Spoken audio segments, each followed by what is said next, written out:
जमालपुर प्रखंड में आयोजित इस जन संवाद कार्यक्रम में उपस्थित जिला शिक्षा पदाधिकारी महोदय, प्रखंड विकास पदाधिकारी नंदकिशोर जी, उपस्थित अन्य जिला स्तरीय पदाधिकारीगण, प्रखंड स्तरीय पदाधिकारीगण, उपस्थित हमारे प्रिय छात्र छात्राएं, सम्मानित अभिभावकगण, साथियों, मीडिया के बंधुओं।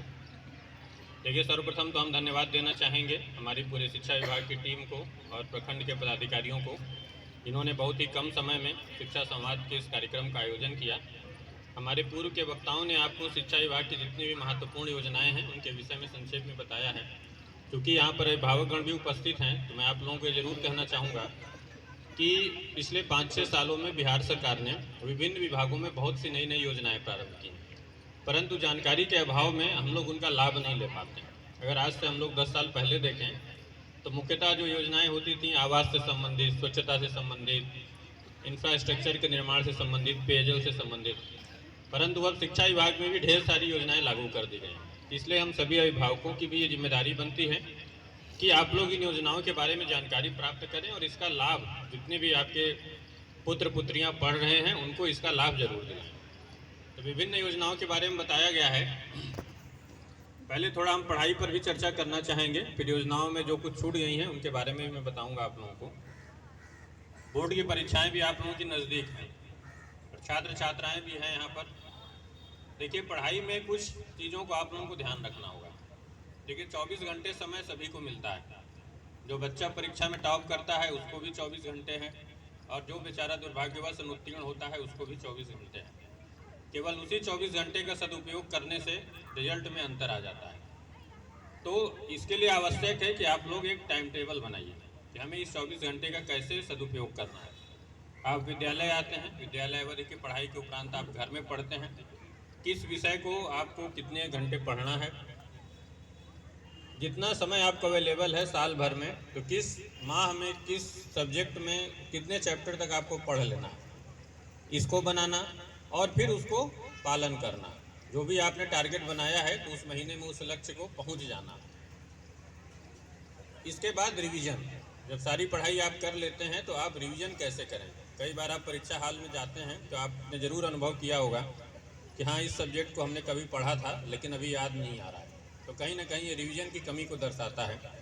तो समुचित रिवीजन कैसे करें यह भी बहुत महत्वपूर्ण है। इसलिए समयबद्ध ढंग से सभी विषयों को पढ़ना, टाइम टेबल बनाना, इसके लिए किस विषय को हम कितना टाइम देंगे और रिवीजन कैसे करेंगे। तो सभी छात्र छात्राओं का अपना अपना मानसिक स्तर है, उस हिसाब से अलग अलग विषयों में आपकी रुचि है, तो उस हिसाब से आपको अपना टाइम टेबल बनाना है। दूसरा, आप लोगों को ये एक टेंडेंसी हम देखते हैं कि जो सब्जेक्ट कठिन लगता है, खासकर जो बड़े बच्चे हैं, तो भागने की प्रवृत्ति होती है। जैसे खासकर साइंस सब्जेक्ट को लेकर के, मैथ्स को लेकर के, इंग्लिश को लेकर के तमाम तरह की भ्रांतियां हैं। तो हम लोग एक ये टेंडेंसी कर लेते हैं कि मान लीजिए मैथ्स में कमज़ोर हैं तो हम इसको बहुत ज़्यादा नहीं पढ़ेंगे, उतना अभ्यास नहीं करेंगे, समझ में नहीं आ रहा है या पढ़ाई में मन नहीं लगता है। तो मैं यही आप लोगों को कहूँगा कि आप लोगों को भागना नहीं है। ये जो आपका 12 तक का सिलेबस है, किसी भी सब्जेक्ट में बहुत सिंपल सिलेबस रहता है, ऐसा कोई उसमें एडवांस चीज़ें नहीं रहती हैं। सभी सब्जेक्ट में बेसिक बातें ही रहती हैं। तो उसमें कुछ भी ऐसा नहीं है कि जो आप सीख ना सकें, बशर्ते कि दूसरा जिस बिंदु पर मैं जोर देना चाहूँगा, देखिए ये जो आप लोगों का एज ग्रुप है, खास करके जो हमारे छात्र छात्राएं 9 to 12 में हैं, बहुत ही महत्वपूर्ण समय, अत्यंत ही। फिर अंतर पड़ जाता है खास करके 12th के बाद, क्योंकि 12th के बाद आपको एक स्ट्रीम चुनना पड़ता है कि आप किस लाइन में आगे बढ़ेंगे। और आगे का जीवन का करियर बहुत हद तक, पूरी तरह से तो नहीं कहेंगे, बहुत हद तक वहाँ से प्रभावित होता है। इसलिए आप लोगों के लिए बहुत ज़रूरी हो जाता है कि 9 to 12 में आप मेहनत कीजिए, खूब मन लगा करके इसमें पढ़ाई कीजिए। टीवी कम से कम देखना है। मैं आपको बताऊं कि हमारे घर में टीवी नहीं थी। आपको आश्चर्य होगा कि हमारे घर में टीवी नहीं थी। हम लोगों ने क्रिकेट का थोड़ा इंटरेस्ट था तो रेडियो में ही कमेंट्री सुन के काम चला लेते थे। लेकिन जानबूझ करके जो है हमारे पिताजी ने घर में टीवी नहीं लगवाई। मतलब साधन संपन्न थे, चाहते तो 10 टीवी लगवा सकते थे, लेकिन जानबूझकर हम लोगों के घर में टीवी नहीं लगवाई। अब समय परिवर्तित हो गया, अब टीवी का स्थान ले लिया मोबाइल। तो इस चीज़ से थोड़ा सा आप लोग उतना ही मोबाइल का प्रयोग कीजिए जितना कि आपको शिक्षा में सहयोग दे। जितना आप देखिए, जीवन में हर चीज़, वही मैंने कहा, समय का मेहनत करेंगे और हमारे मुंगेर जिले से कोई ना कोई छात्र छात्रा आगे निकलेंगे जो राज्य स्तर पर जिले का नाम रोशन करेंगे, अच्छी रैंक प्राप्त करेंगे। तीसरी बात, एक कम्युनिकेशन स्किल बहुत इम्पोर्टेंट है। जैसे आजकल जो आईटी पर काफ़ी जोर दिया जा रहा है, लेकिन बोल नहीं पाते हैं क्योंकि अभ्यास की कमी है, वातावरण की कमी है। हो सकता है घर में वैसा वातावरण नहीं है। इसी तरह आप अपने घर में भी फिक्स कर लीजिए कि हम आधे घंटे इंग्लिश में ही बोलेंगे।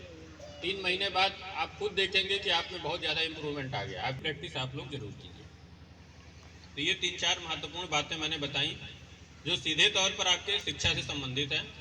आप लोग जरूर इस पर मंथन कीजिए, विचार कीजिए और इसको अमल में लाने का प्रयास कीजिए। बाकी जहाँ तक सरकार की योजनाओं की बात है तो आप देख ही रहे हैं कि पिछले 6 माह में शिक्षा विभाग में काफ़ी आमूलचूल परिवर्तन आया है। +2 की परीक्षा पास कर लेते हैं, इसके बाद उच्च शिक्षा में जाते हैं तो 4 लाख तक की सहायता राशि सरकार के द्वारा उपलब्ध कराई जाती है। तो इस योजना के बारे में आप जरूर जानकारी प्राप्त कीजिए। अब तक लगभग 6000 छात्रों ने मुंगेर जिले में इस योजना का लाभ लिया है। खास करके हमारे जो अभिभावक हैं उनको ये शिक्षा रहती है कि छात्राएं मान लीजिए उच्च शिक्षा के लिए आपको उन्हें बाहर भेजना है, मान लीजिए पटना भेजना है या दिल्ली भेजना है, तो उन्हें आपको अच्छे हॉस्टल